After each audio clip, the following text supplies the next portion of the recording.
Altogether, there's about 98 people eligible. 98, is that correct, George?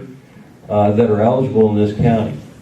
But when you start doing the mathematics, the statistical data, it's a fraction of 1% of all citizens in Tioga County that have achieved this monumental, extremely rare, and outstanding achievement of being inducted into the Voter Hall of Fame. Yes, you take your patriotism and your citizenship very, very seriously.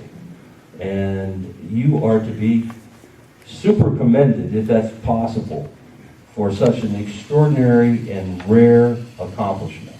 It is amazing when you think about it, over the last half century, you could have missed one November election due to illness, due to being absent from the state, due to any other kinds of exigent circumstances that could have come up.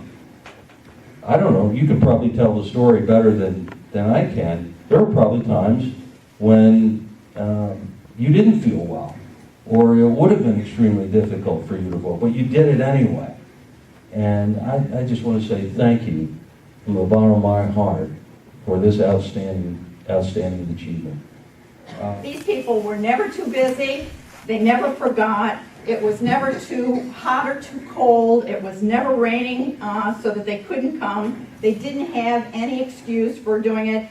They just were devoted to casting their vote. Your voice is your vote. And I need to impress that more on the younger generation than I do on the group here.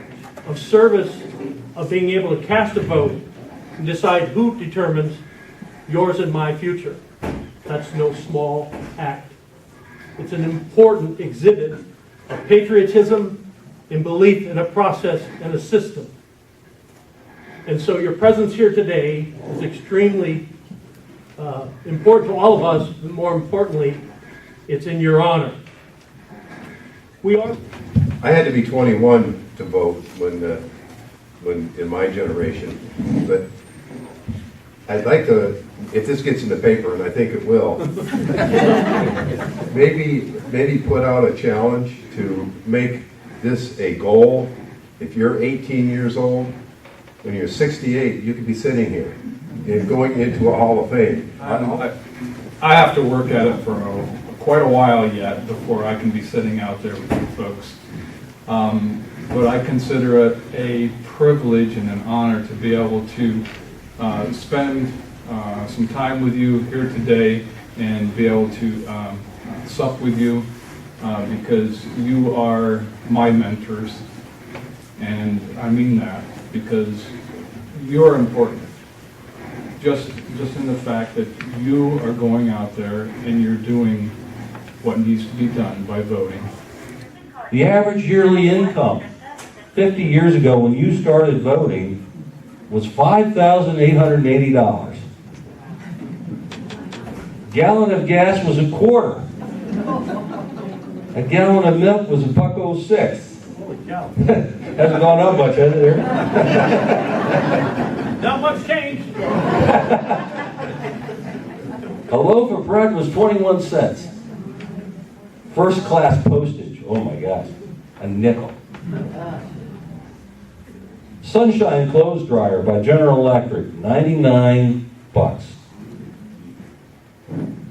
Rolls-Royce Silver Cloud 3 sedan, oh my gosh, $16,655. I don't even want to know how much that costs today. There's a couple of other things, and then I'll be done, but there were approximately 4 million births in 1964. Chevrolet introduces Chevelle for a base price of $2,268. Cigarette smoking is enjoyed by 60% of the population 50 years ago. Police caught the Boston Strangler. U.S. Surgeon General Luther Terry reports that smoking may be hazardous. Oh, and I like this one. 50 years ago, 1964, Liz Taylor gets her 4th divorce from Eddie Fisher. And I don't understand this one, but 9 days later, she marries for the 5th time to Richard Burton. The Ford Mustang was introduced, base price $2,368.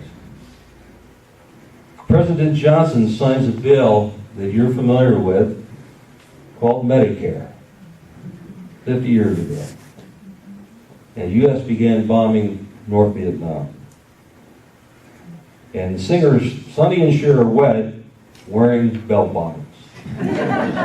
We've come a long way in 50 years, and but one thing has remained steady. You've been an outstanding patriot and citizen, and it's an honor to be here to participate and honor you for this outstanding achievement. Thank you very much.